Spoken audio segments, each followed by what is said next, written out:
My name is Derek Fisher. I have over 20 years of experience in hardware and software engineering. 7 of those years I've spent in application security as an architect and as a leader. My focus has been on education and evangelism. I also teach at Temple University. I teach an application security class there. I recently started a company called Securely Built for the purpose of providing security education to businesses and individuals.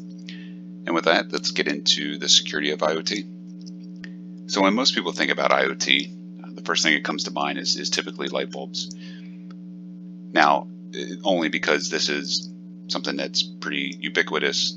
It's kind of like the entry point into, at least for home IoT. But the IoT space is much larger than that. And what do we mean by IoT?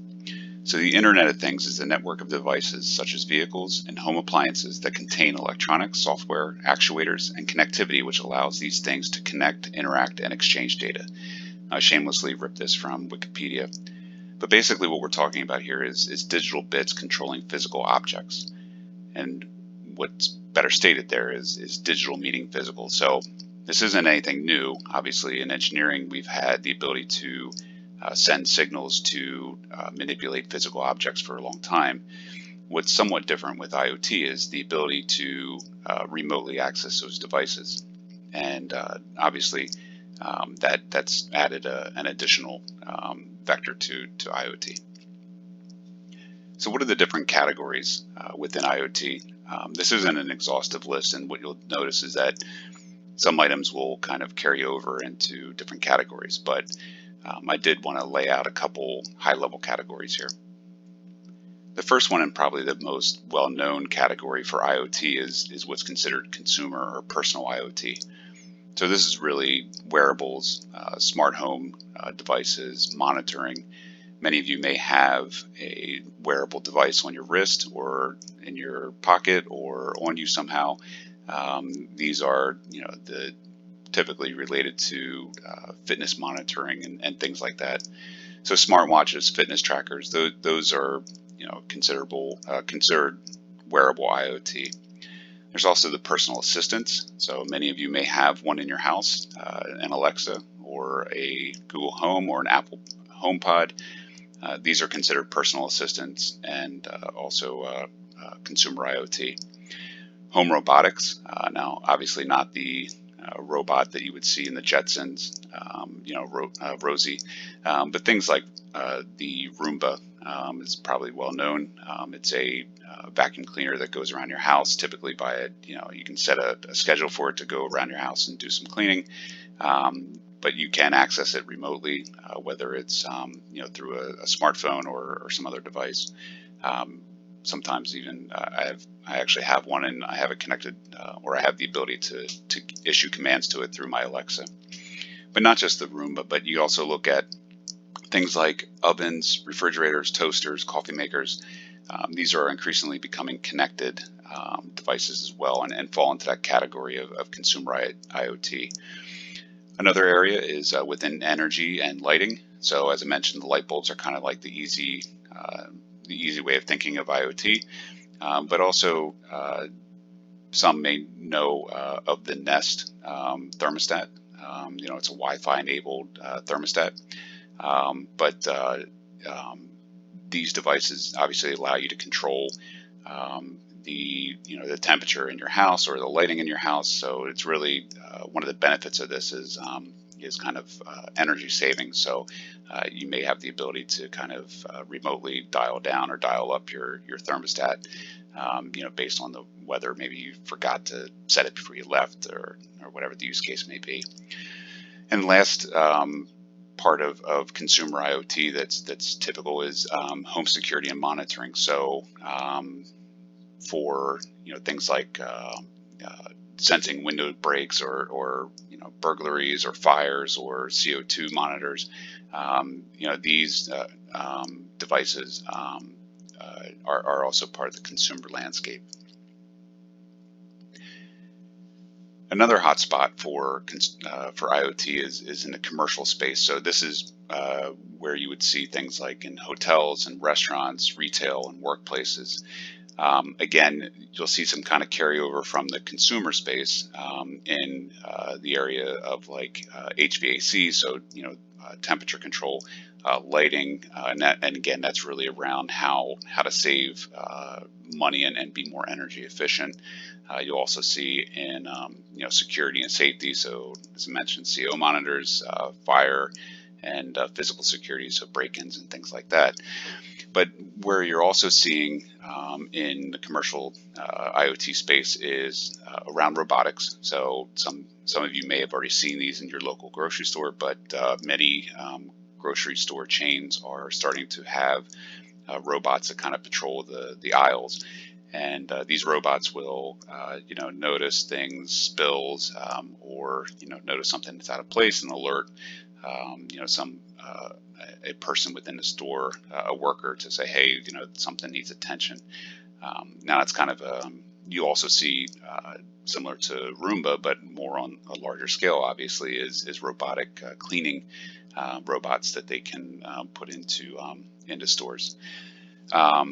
Actually, when I was in Los Angeles earlier this year, they had a robot outside of a restaurant that was able to kind of interact with the customer and offer up suggestions on beer pairing, for the sandwiches they were offering. Again, some of these things are kind of in their infancy, but you can see, as the space grows, that there's going to be larger use cases for them. One other interesting space in the commercial IoT is being able to use a customer's device to be able to locate where they are within the store and really pull data on where are customers spending their time, what are they looking at, what's really kind of doing well in terms of selling, device, or what kind of products are selling well, and where maybe stock needs to be, things need to be restocked because customers are spending a lot of time over there, or they're purchasing a lot. So you can kind of see the usage of a customer's device within a store. Again, being able to collect that data and being able to use it to provide better services to the customer and also more efficiency within the store. One other area is within smart rooms for hotels. So Marriott is kind of on the cutting edge of this, where they want to have what they're dubbing smart rooms, where guests can kind of personalize their rooms with pictures and alerts based on their preferences. One of the other things that the Marriott representative that was kind of talking about this offering that Marriott's looking at is that they were saying that you can go into your shower within the Marriott hotel and they want to have a smart glass within the shower so that you can write notes in the shower and send that to your email, in which many of us in the security space would say, what could possibly go wrong with that?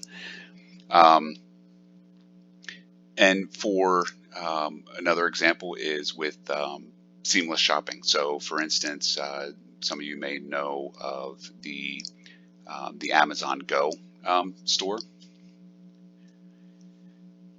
This is a store where basically there's no employees within the store. The customer walks in, they pick up product off the shelves, they put it into their bag, and they basically walk out of the store. And Amazon is able to, number one, identify what you put in your bag, how much of it you put in, and without using any kind of RFID chips or any of the typical ways that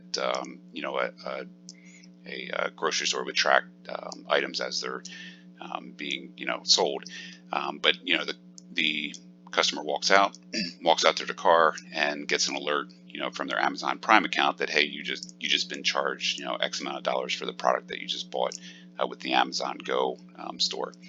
And there are employees that work in those stores, but they're primarily there to assist customers, but not do the checkout process that you would typically see. So just another example of where, again, Amazon can do this without putting chips or barcodes or any of that stuff within the product. People are just picking them up off the shelf, putting it in a bag, and walking out. So it's a pretty neat concept. So another hot space within IoT is in the industrial space. And really you see this around manufacturing, mining, factories, and similar to the commercial space, the primary driver for this is to get efficiencies within a system, and look for more specific to the industrial IoT. You're looking for ways of streamlining your process, maybe locating anomalies, and making sure that you're able to react to those anomalies as they happen. So, and really in the industrial IoT, it's really a convergence of IoT, AI, AR, and all the other acronyms that you can think of that are kind of hot right now. But the point is to get more data points, really again to drive efficiencies. So the way you see this kind of playing out is that the information from factory floors is fed back into an overall process that looks for inefficiencies early, and is able to do some predictive analysis to be able to say, hey, there's we're seeing some issues in quality control. There's potential problems down this road. Let's get in front of that. There's also the benefit of better forecasting, as well as inventory and fleet management. So based on input from maybe outside of the factory, they know that they need to ramp up, ramp down supplies. They know that inventory is going to certain locations. They have fleets that are that are taking that inventory to those locations. With all the tracking and analysis that they can do, they're able to drive efficiencies into that entire ecosystem. Just two use cases around the industrial IoT is that, for one, for oil and gas, they have pipelines that stretch across, take the United States as an example here, but there's pipelines that stretch across, the United States. And being able to put monitoring devices on those pipelines at certain points, they're able to detect whether there's changes in pressure within the pipeline, and that may be indicative of perhaps an issue coming up, maybe a potential leak or some other issue that needs addressing. Now, oddly enough, there was a story several years ago where somebody was able to hack into one of those devices to be able to read the data about the changes in pressure and be able to make assumptions about the change in price for that particular, in this case, we'll say it was an oil pipeline. But they were able to detect that there was a change in pressure and therefore a change in demand, and were able to time the market. And the story was that they were able to make some money on the market by pricing oil. I don't remember all the details on there, but basically they were able to know ahead of everybody else when the oil price was going to drop or raise, based on hacking into one of those monitoring devices.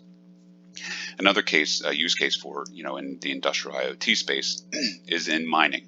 So mining companies are able to predict perhaps landslides or equipment failure based on all the monitoring that they're able to put inside the mines or putting on top of equipment.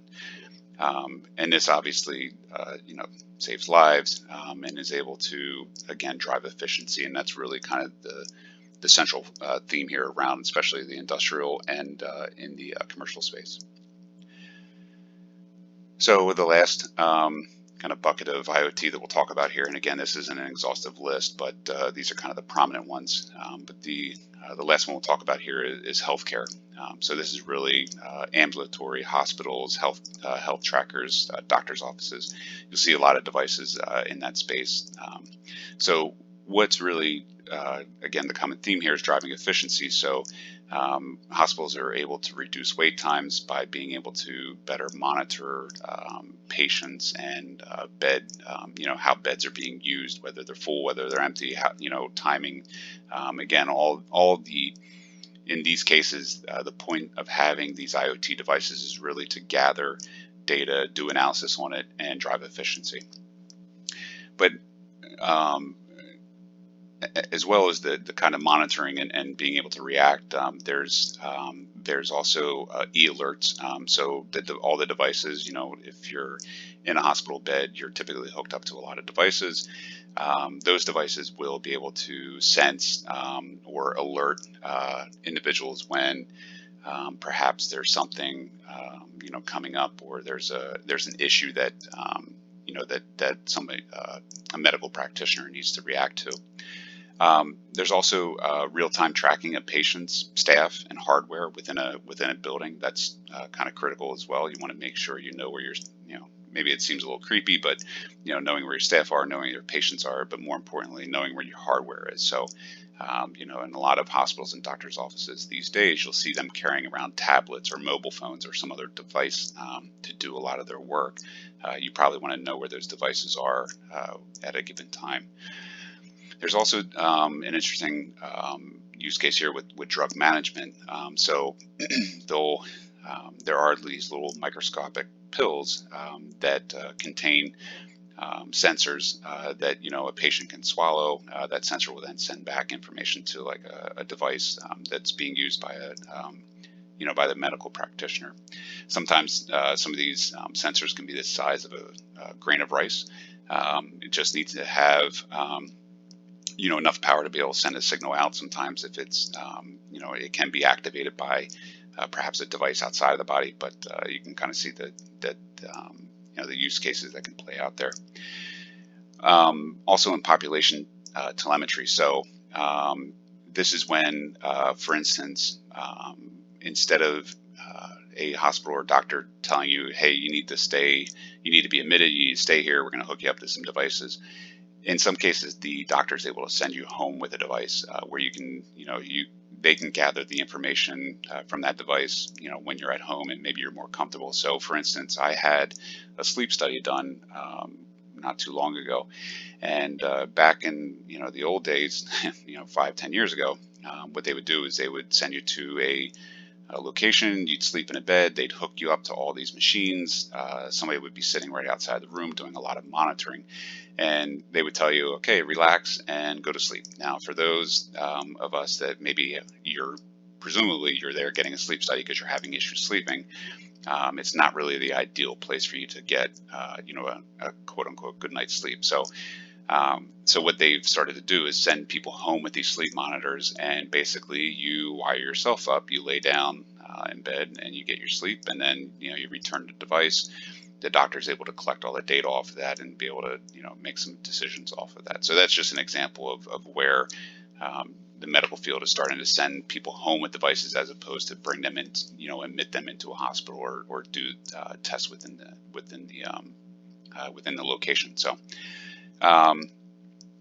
The last, kind of use case here is what they call telehealth, and this is really, it's been around for a couple of years, but it's basically where they're able to wheel a doctor in on a monitor. So you'll see kind of a monitor on top of a cart with a doctor sitting there with headphones on, and they'll wheel him or her into that patient's room, and the doctor's able to interact with the patient, basically remotely. But hopefully you're not getting this doctor. Now, for those that may have heard this story, this was earlier this year. Unfortunately, this patient was in bed, and the doctor was wheeled in, and the doctor gave this patient the bad news that they were going to die in the next couple of days. So there was a lot of obvious uproar over the way this particular hospital handled this situation. For something so news of this, magnitude, you would hope that your doctor would show up in person and say, hey, let's have a chat here. So, all right. So, with each of these categories, we're kind of seeing that there's an advancement in the miniaturization of technology. In most cases, it makes our lives easier. And these things are great for the most part. But again, for those of us that are in the security space, we're already kind of seeing like the questions that come up about, just looking over this field, like the questions are raised about, what's going on with that data, how are we securing that? And we're already seeing examples of where this is going poorly. So for those that know, this is the Ring doorbell.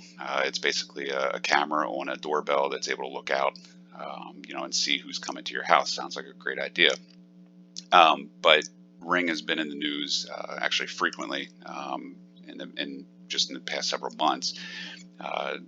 One of the stories that I'll raise here is that engineers and executives at Ring had highly privileged access to live customer camera feeds.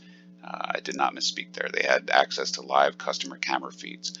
Now you may think, okay, that's their doorbell, not a big deal. Ring also sells cameras that are inside the house as well. And the engineers and executives at Ring had access to both.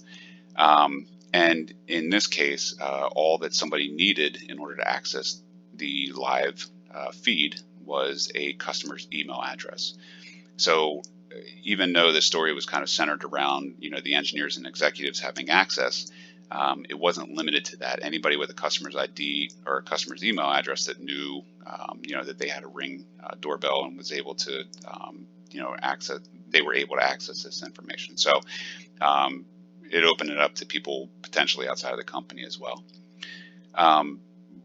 Also, there was some man-in-the-middle vulnerabilities with the cameras. In some cases, the video was not encrypted, and you would have to be kind of on the same, you would have to be on the same network in order to capture that video, but we kind of all know, again, in the security space, how sometimes that can be trivial to get onto somebody's network.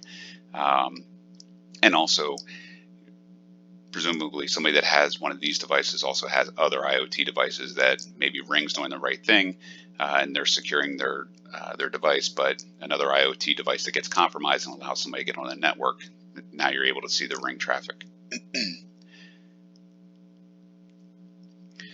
So kind of pivoting back to medical field, Medtronic, they're a maker of medical devices, implants, and so back in late of 2018, less than a year ago, Medtronic had to disable internet updates for some of their CareLink programming devices that are used for pacemakers.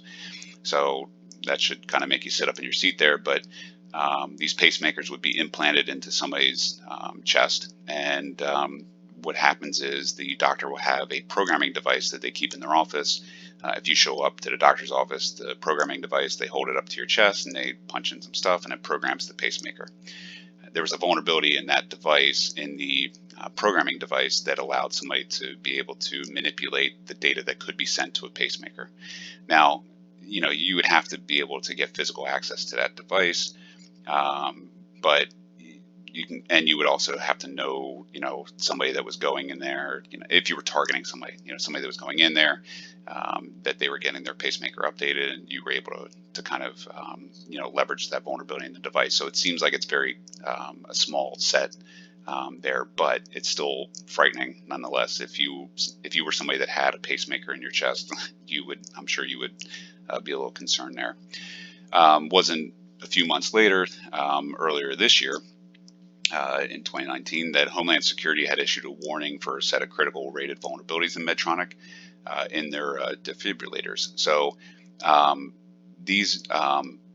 so basically the problem here was that Medtronic had proprietary radio communications, but the communications were not encrypted and did not require authentication.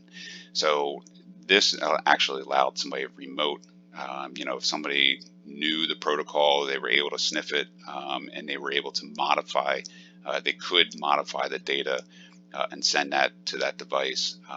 Now, again, you would have to know that somebody had that device, that specific device. You would also have to have the equipment to pick up, that signal and sniff it. But at the same time, if you had one of those devices in your chest, you would probably be concerned.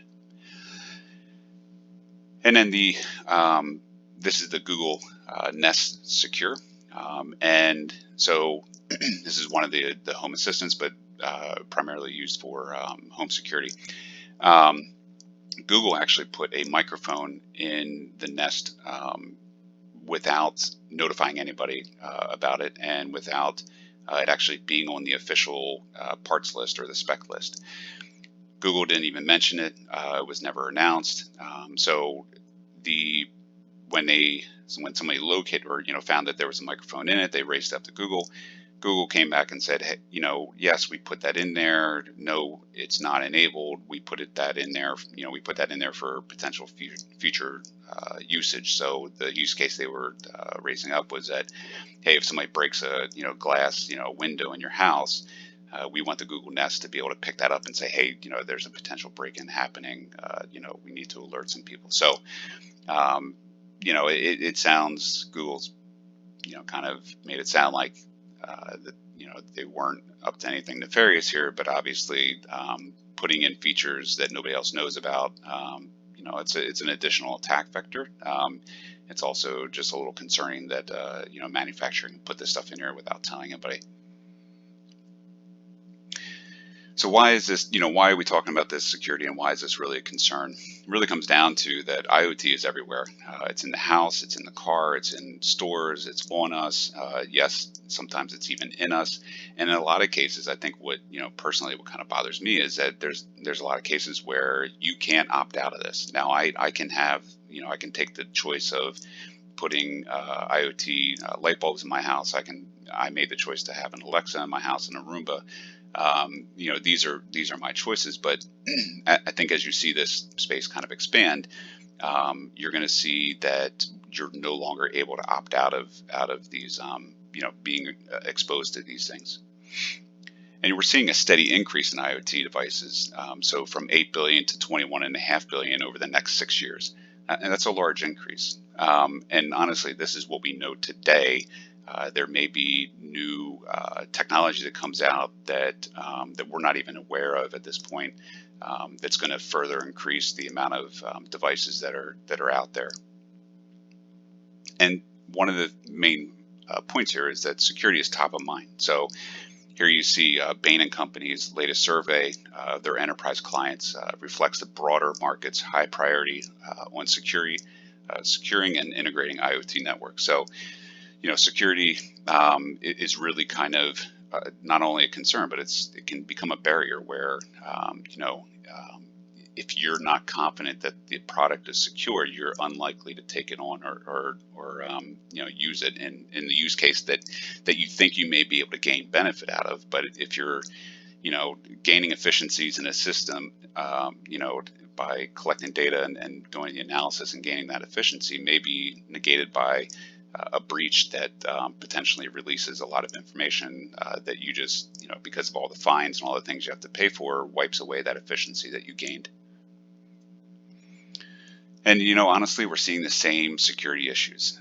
And as I mentioned earlier, I've spent a lot of time in the web application space. That's been kind of where I've had a lot of my experience, and the web app, security space. And I kind of see very similar patterns here related to security in the IoT space as you would see in like web application security.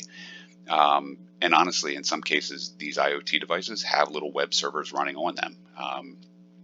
Sometimes they have Linux running on it with a web server. So depending on the device. So with that in mind, there's the same issues are there. So authentication, some, as I mentioned with the Medtronic issue device, and that's not just limited to them. We see these stories a lot where there's no authentication, there's no challenge for somebody to have access to that device.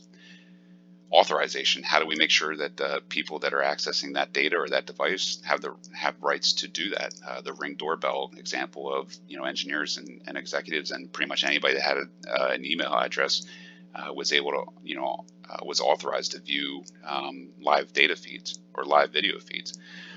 Misconfiguration: sometimes thinking about this, it's really around how do we ensure that people are able to change a password on a device when they get it, and that they're not leaving the default password on there, because we all know that that's easy to Google that information and get it. And one other big point is not allowing updates. A lot of IoT devices, once the manufacturer sells it and it's delivered to a consumer, the manufacturer is out of that they don't have the concerns anymore about that device. It's been shipped, and they don't have any more reason to think about it. Network security. Obviously these are network devices. They're sitting in somebody's LAN. Sometimes they're exposed to the wider internet. So how are we making sure that those devices are staying secure with that type of an exposure? Supply chain.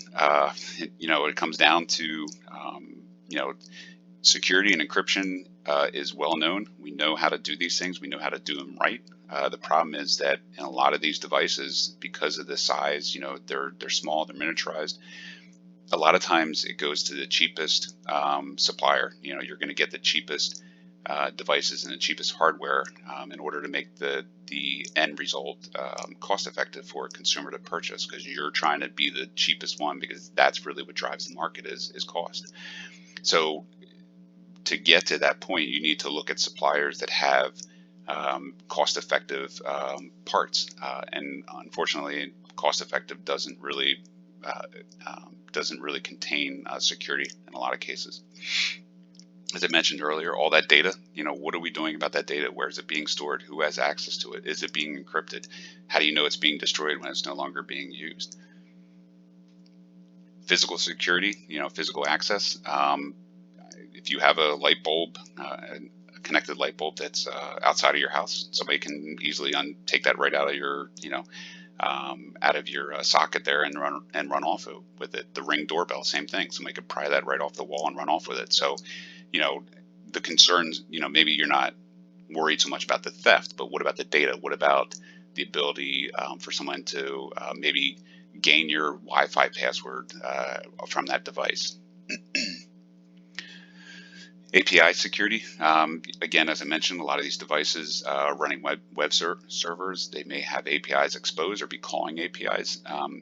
Same thing kind of ties back to the authentication and authorization, but how are we making sure that that those APIs are properly being challenged? Cryptography. Sometimes it's non-existent. They may not be using encryption for whether data at rest, data in transit, or data in use. Again, it really kind of it's being driven by that supply chain, like what, the cost is what's going to drive the security. And if you're trying to get the cheapest product out there, security is going to be not part of that. So how did we get here? So the problem is, as I kind of mentioned here, and for those that know who Bruce Schneier is, he's a very prominent cryptographer and security specialist. But his quote here is, the problem is that there's no monetary incentive for companies to invest in cybersecurity measures. Consumers are going to buy the cheapest product without proper security features. So I can think of an example of, I went to Best Buy a few months ago, and I remember I have a couple Philips light bulbs in my house. They're the connected light bulbs. Those things are pricey. So when I was at Best Buy, I saw light bulbs sitting on a shelf that were maybe a third or a quarter of the cost. And the first thing that popped in my mind is, like, I know, not that I'm vouching for Philips and saying that they're, bulletproof security, but just based on cost, you can look at that and say, I guarantee that they're not, security is not top of mind on that company when they're selling it for a quarter, a third of the cost of one that's well, better known. So it doesn't need to be hard to engineer, to securely engineer IoT devices. And really, what's the answer? There are some answers here, but what's really the answer? And I'm going to kind of dive into platforms here. So for those who don't know, platforms, there's two kinds of platforms. There's broad-based and there's specialized. When we talk about broad-based platforms, you're talking about Azure IoT Suite, or Google Cloud IoT, AWS IoT, and really what these services offer and what's kind of common across those is that they offer remote monitoring of IoT devices, downtime prediction, integration with existing systems, enhanced IoT security, and business intelligence. So maybe you're not looking at those platforms for your home. IoT needs, but it's really around business, industrial, commercial, like those kind of the bigger fish, I guess. They're the ones that are interested in these kind of platforms. Not to say you can't use them, in personal, but there's going to be a cost that's involved there. The other type of platform is specialized. So that's where the specific ecosystem has been, it's a proprietary kind of platform. So think of like GE or Siemens or SAP or Cisco. Their devices that have network capability, they're going to build a platform around that provides kind of those same things I talked about with the broad-based types. So the bottom line is the ability to connect devices and manage and monitor them on a cloud platform. That's really what a platform comes, what you can think of when you think of a platform. But it's not the silver bullet. It's you can think of it. It's a support software. It's handling management tasks, data visualization. And helps automate environments. But again, it's not really the end all. It's not going to give you everything that you need from a security perspective. It's really kind of designed more for that analytics and efficiency, as we talked about earlier. So, we talked a little bit earlier about that the same issues are in IoT as we would see in kind of web applications, and with that in mind, I think there's little difference in the way that we really approach how we secure IoT devices. So with web applications, OWASP has a top 10. Many of you may be familiar with the OWASP top 10 as it applies to web applications. They do actually have one for Internet of Things as well.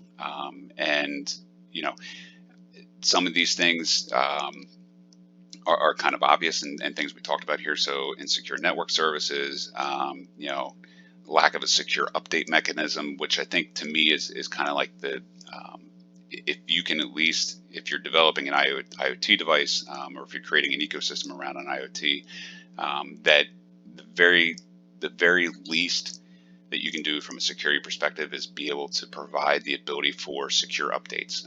And that really helps, when something is identified, an issue is identified in that device, you're able to push an update. Cell phones are kind of one of those common things that come to mind when I think about, secure updates. IoT is kind of very similar, where you go down to the store, you pick up a cell phone, and you may have that cell phone for 2 years. How many times do you get updates on that cell phone? It's not frequent, and you look at, like, if you have a Windows machine, you're getting those updates way more frequently than you are, on a cell phone. So, again, that's kind of like one of those things where, I'm kind of picking on that because I think at the very bare minimum, and having an update mechanism is critical. But you look at some of these other ones here. So insecure data transfer and storage, and insecure default settings. So we kind of talked about those before with kind of the same issues around IoT as they are with web applications. NIST 8200 defines the IoT space and security areas. So we all, for those of us that are in security, we all know and love NIST for all the work that they do there. They have a wealth of information around IoT in 8200.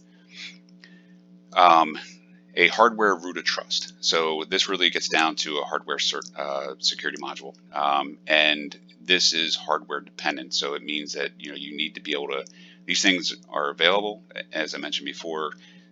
Cryptography and security, those kind of things are solvable things that we've solved already. We know how to do these things right. The problem is it cost effective, and that's usually where somebody unchecks that box for the security because they say it's going to raise the price for something. So a root of trust is kind of an example of this, where it's just a matter of putting this hardware security module within your device, and it's able to verify as the device is booting up. It has this chain of trust or a root of trust where it says, I know that nothing's been tampered with, throughout that boot sequence, and you know that you've booted up into a secure boot. And so again, these things are available. It's just a matter of being able to leverage them. Create a bug bounty. This is really something that has been catching fire lately. You see a lot of companies like Apple and Google and Microsoft creating these bug bounty programs around their devices and around their software.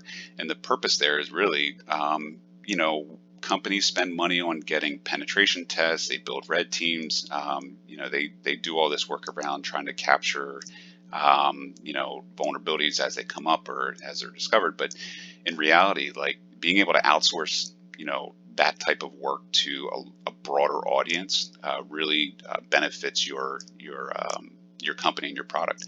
And I think a lot of companies are starting to see that, where they say, hey, if we can get the world to do this and we just pay them, X amount of dollars, it depends on the company, it depends on the product, but sometimes you can make tens of thousands, hundreds of thousands of dollars on vulnerabilities that are found. So, if you're really good at this, then you can definitely make a career out of it.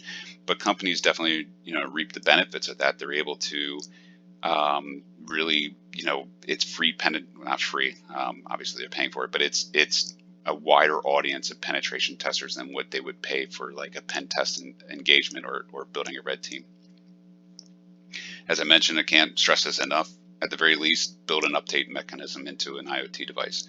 At least have the ability to push an update to that device if something comes up, because otherwise that device is going to be forever insecure. And really, if you're a company, you want to make sure that people aren't going to, look at that device and say, that's a vulnerability, I'm not going to use it anymore, and toss it. Maybe you don't care because you already made your money, but you may, you're going to take a reputation damage there. And the last point I want to make here is that security is really, security in IoT can be seen as a differentiator. So I mentioned Apple earlier, and I'm not an Apple fanboy. I'm an Android person. So, but I will state that there's kind of that sense with Apple that it's a walled garden versus Android's padded cell. But Apple is known for taking security seriously, taking privacy somewhat seriously. I mean, as seriously as they can, in our social media and data exchange environment that we live in today. But they really Apple really takes a lot of pride, and they put a lot of effort into making sure that their devices are secure. They curate the App Store. They have the secure enclave within their Apple devices. They build that trust with their devices because they know that their kind of reputation depends upon that. So now that's an example, but looking at the IoT space, you want to be the Apple of the IoT space, right? You want to be able to create a device that people say, I feel comfortable enough, that this device is not going to make my security posture worse, right? That's a key differentiator, and it's a brand, it's a boost to the brand. And with that, I appreciate everyone's time. Again, my name is Derek Fisher. You can look me up on LinkedIn or go to Securely Built, and I thank you all for your time.